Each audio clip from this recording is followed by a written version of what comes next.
This is so not fair. After about 24 failed attempts on the German version already, I decided to make the English one, and after a half of dozen failed attempts on English as well, I was finally done with one that I was happy with, just to see on the PC that one camera didn't even record. So I will do this no matter what, and I actually noticed one thing. You don't seem to have a problem with me if I mess up on some of the videos, especially on the first impressions video that aren't really that professional anyway, so I am okay with that if you are okay with that. What's it actually about today? It is about my first impressions of the Acer Aspire Switch 12 Alpha. And first of all, thanks to Cyberport, because I wouldn't be able to review devices like these without them. So maybe if you check the links down, if you are maybe from Germany, Austria or Swiss, that would help me out to get more devices like these. What's the highlight of this device? It is definitely the fanless cooling of a Core i5 or even Core i7 optionally, and that is quite an achievement. How well this whole thing will work out over the next few days is something that I will have to check in my full review, but as for right now, I want to share my first opinions. So, quick size comparison here with a 13.3 incher, the MacBook Pro 14. As you can see, it's noticeably smaller and of course also lighter, but it's without the keyboard so far. So let me give you quickly the stats. 913 grams for the tablet itself and 375 for the keyboard.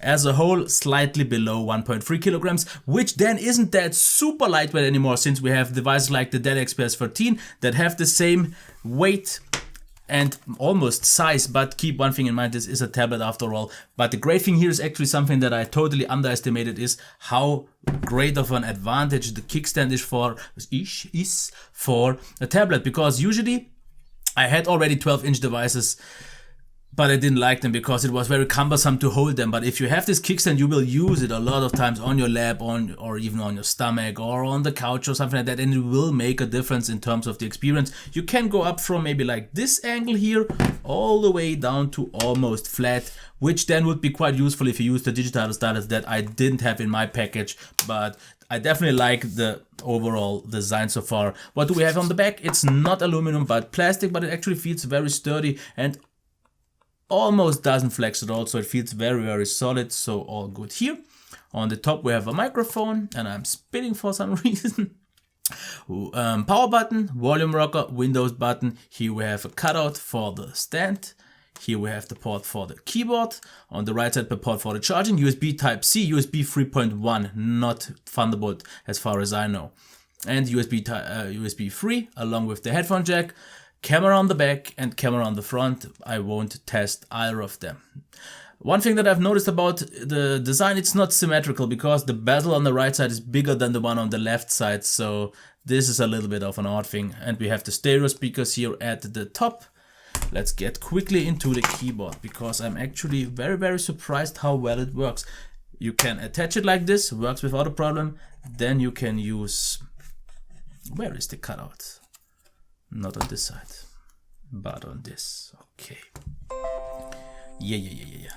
Good. So, the keyboard. Sorry, I lost track for a second. The keyboard is actually really good. You have two positions. The one that is flat, doesn't really flex or something like that, works out really nice. And you also have the option to attach it like on the Surface Pro 4. And I'm really pleased with the keyboard on its own. Something I did not expect, for the one reason.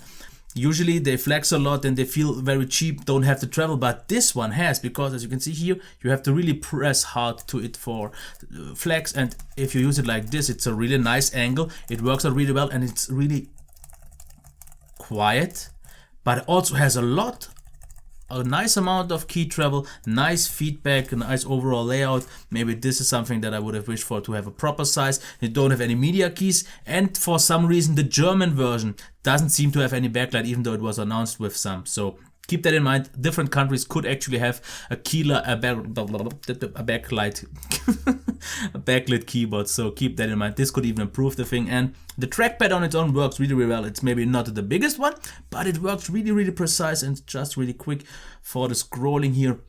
It works super nice, very precise, very responsive, and is definitely one of the actually best trackpads that I've had so far, because usually they just don't work as I want them to. So that's good enough. I really like the design so far. Let's check the display. The resolution is 2160 by 1440, the best compromise in my opinion, because noticeably sharper than 1080p, but way less scaling issues than a 4K display would have. The white, absolutely nice. It's maybe not the very brightest panel, but once you turn off adaptive brightness, it actually is quite nice. I used a brightness of about 50-60% and was fully pleased so far. Also, the blacks look quite uniform so far, definitely quite deep enough. The colors, natural, definitely very nicely calibrated.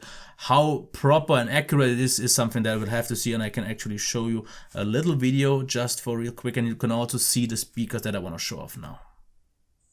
That squeaks like crazy, and for like 6 or 7 full review attempts already, me wasting 2 hours, I decided to not make a proper detailed review because I didn't even in the first attempts. Okay, just real quick, let me show you a little bit of music, because this is where I was quite disappointed.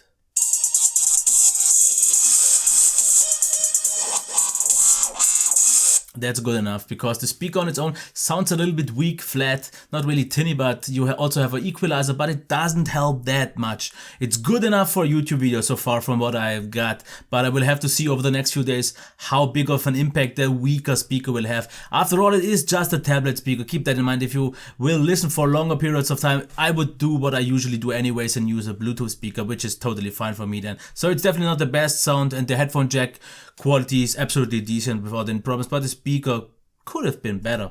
Now, let me quickly show you the performance, because I'm really pleased with that. We are using on Core i5 Skylake, the 6200U. And as you can see here, really nice in terms of that. And if we go here in the browser, absolutely nice browsing experience. Scrolling is absolutely buttery smooth in Chrome. If you switch to Firefox, it's not that smooth anymore, but no device can really handle it any better. And if you use the trackpad, as you once can see again, really nice and smooth, responsive, and with a mouse absolutely flawless. The SSD was quite fast, 550 read, 200 write, not the fastest one, but the smaller 128GB SSD just have these caveats of not that having fast write speeds. But the performance for on Core i5 absolutely is great. The only thing that we'll have to show over a longer period of time on heavier use if it will throttle and how much it will throttle. But because I actually expect it to, because it doesn't have a fan and the heat has to go somewhere, and if not, it will have to throttle not to overheat. But for normal, casual, day-to-day use, it should be absolutely fine, because I didn't notice anything after using it for about 3 hours so far. Battery life is something that I can't judge at all yet. It seems decent from what I see so far, definitely nothing groundbreaking, but seems on par with most of these devices in this region of size and processor power, even though we don't have any other device on the market right now that has a Core i5 or Core i7 running fanless. So this is definitely a world's first. In terms of software, there is a lot of bloat installed, which is fine though, because you can get rid of that since it's Windows after all. So I would quickly like to get to the recap, not to make this first impressions too long. And keep in mind, this is not the full review. A lot of the things, of my opinion, could still change. Design and build quality. I really like it so far, because it feels solidly built for the price, absolutely adequate, respectable. A nice display. I really like the display so far. I saw a review complaining about the brightness, but I think it's totally fine so far. The keyboard is actually one of my highlights here, because I did not expect the typing experience to be that great, and even the trackpad to be fully satisfying. Okay, then the sound is not that great.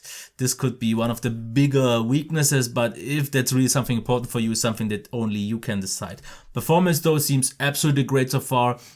Once again, it has to be seen how much it will throttle or not. Battery life, of course, could be also crucial, but I expect it to get maybe 4 hours, and if it gets that much, it's already on a similar level than most of the devices in this category. Software is absolutely fine. So for right now, I'm definitely pleased and satisfied with my decision of reviewing this so far, because I got the option to review any device for 800 euros. And I chose this one for the reason, because it is a fanless Core i5 and it is a convertible, which sounds very interesting for me, for a lot of people. And this is something that I actually, after using it for 3 hours, want now. Because what I completely underestimated was that if I use it maybe on my bed or on the couch, that I will actually be able to use the display closer to me because I don't need to have the keyboard in front of me. And then the kickstand is a great thing and makes it really easy to use this actually as something really nice in front of you as a tablet, because I had already so many laptops that I used with a touchscreen, but due to the keyboard being in the way, I didn't like it so much. But this is actually something that works out a lot better than I expected.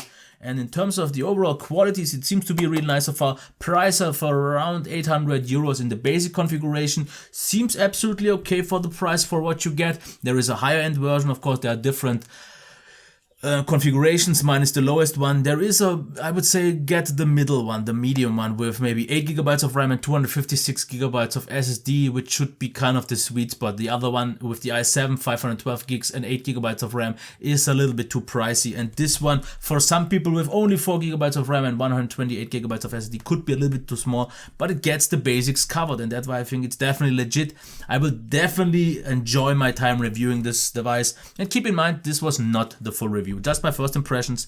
I will share the full review in about 2 weeks or something like that, within 2 weeks. So be sure to check that out if this video is already a little bit older. That was it. Once again, maybe check the links of Cyberport. This would help me out so I can get more review devices of brands that I just can't get a hold of myself. Other than that, if you liked it, please thumbs up, subscribe to the channel if you want to see more videos like these.